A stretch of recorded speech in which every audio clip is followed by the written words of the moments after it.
6 days into war, and Iran has now done what many feared: crossed the hypersonic threshold.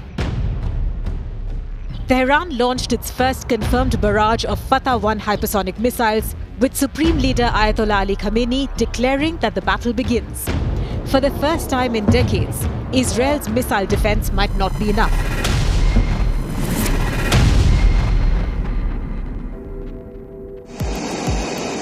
The Fatah-1 is fast and brutal. A solid-fuel, precision-guided missile with a range of 1,400 kilometers. It hits Mach 13 to 15 in its terminal phase, nearly 18,000 kilometers per hour. Unlike traditional ballistic missiles, it doesn't fall back to Earth.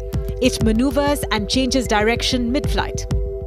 According to the IRGC, the missile successfully breached multiple Israeli defense layers in the 11th wave of Operation True Promise. Its nickname in Tehran is the Israel Striker.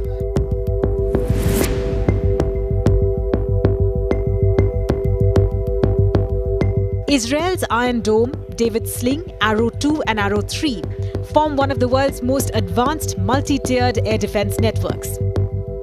They've stopped thousands of rockets from Hamas, Hezbollah, even previous Iranian salvos. But hypersonic weapons change the game. Hypersonic missiles don't follow predictable arcs. Their speeds give defenders less than 60 seconds to react, and their maneuverability makes intercept calculations nearly useless. But Israel doesn't have those interceptors, and neither does anybody else. The Fatah-1 wasn't a prototype, but it is operational. According to Iranian officials, dozens of Fatah missiles were already deployed during the October 2024 barrage, and many more are ready. This time, they've reportedly hit central Israel, Haifa, Tel Aviv, igniting fires in civilian zones and damaging critical infrastructure. All of this while, Israeli systems scramble to respond. One missile strike tore through parking lots, and another triggered explosions near Haifa's fuel depots. Remember, this is from a weapon that most Western analysts weren't even sure that Iran would use, and now it is out of the box. Why is this such a big deal? Because hypersonic warfare erodes deterrence. Air defense is no longer guaranteed. Civilian zones are no longer safe. Strategic targets are no longer immune. If Fatah-1s become regular features in Iran's arsenal, Israel can't intercept every missile. It simply doesn't have the numbers or the technology.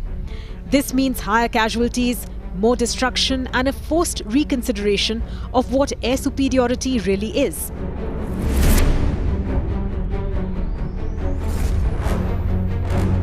Israel isn't sitting idle.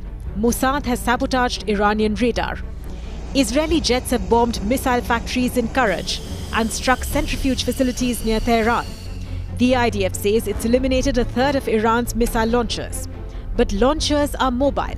Iran is massive, and the strikes have only slowed but not stopped the barrages.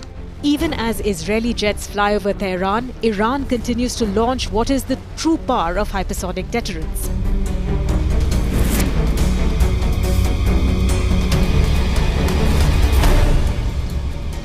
Even America's THAAD system, deployed in Israel last year, can't reliably intercept hypersonic missiles.